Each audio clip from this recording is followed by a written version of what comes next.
এত সিলেক্টছস কেন? ওই বুড়ি তুই সিরিয়াসলি কি দেখছো তোর বলা সবই কই ইতিমধ্যে কিন্তু আপলোড করা হয়ে গেল তেজিবউ এই নাটকের 4 নম্বর এপিসোডটি। তাহলে কি আর আপলোড করা হবে না তেজিবউ এই নাটকের 5 নম্বর এপিসোডটি? যদি তেজিবউ এই নাটকের 5 নম্বর এপিসোডটি আপলোড করা হয় তাহলে কবে আপলোড করা হবে এবং তেজিবউ এই নাটকের 5 নম্বর পর্বে কী সব কাহিনী ঘটতে চলেছে সব কিছু কিন্তু বিস্তারিতভাবে জানতে পারবেন এবং বুঝতে পারবেন আজকের এই ছোট্ট ভিডিওটির মাধ্যমে। তাই অবশ্যই কিন্তু আজকের এই 1.5 থেকে 2 মিনিট ভিডিওটিকে মোটেও অবহেলা না করে শুরু থেকে শেষ পর্যন্ত মনোযোগ সহকারে দেখতে থাকুন।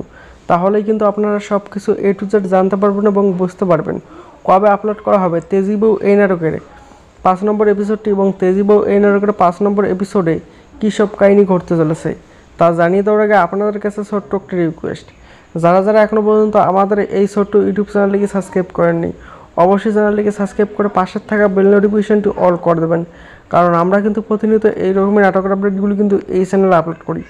এখন জানা যাক আপনারা কবে দেখতে পারবেন তেজিবউ এই নাটকের 5 নম্বর এপিসোডটি।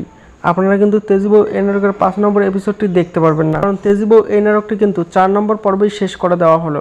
এখন যদি আপনারা তেজিবউ এই নাটকের 5 নম্বর এপিসোডটি দেখতে চান তাহলে আপনাদেরকে বেশি বেশি করে ইগল ওয়েব সিরিজ ইউটিউব চ্যানেলে কমেন্ট করতে হবে, তাহলেই কিন্তু eagle web series YouTube channel থেকে আপনাদের জন্য তাহলে কিন্তু আপনারা তেজিবউ এই নাটকের 2 নম্বর সিরিজটি দেখতে পারবেন। আশা করতেছি আপনারা বুঝতে পেরেছেন। আজকের ভিডিওটি কিন্তু এই পর্যন্তই, দেখা হচ্ছে পরবর্তী কোনো নতুন ভিডিওতে। ততক্ষণ সবাই ভালো থাকবেন, সুস্থ থাকবেন, টেক কেয়ার।